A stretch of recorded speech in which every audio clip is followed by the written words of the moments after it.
Hello दोस्तों, नमस्कार। आप सभी लोगों के लिए खुशखबरी है कि निरहुआ हिंदुस्तानी दीपावली के त्यौहार पे अपनी फैमिली के साथ आम्रपाली दुबे और अपनी माताओं बहनों के साथ दीपावली का त्यौहार मनाएगा।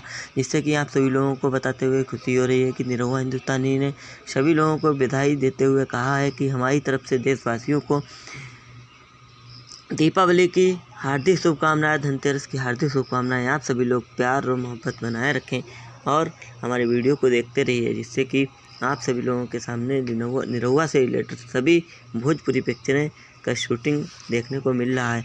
आप सभी लोग चैनल को सब्सक्राइब कर लीजिए और सभी भाई बहनों को निरहुआ की तरफ से दीपावली की हार्दिक शुभकामनाएं।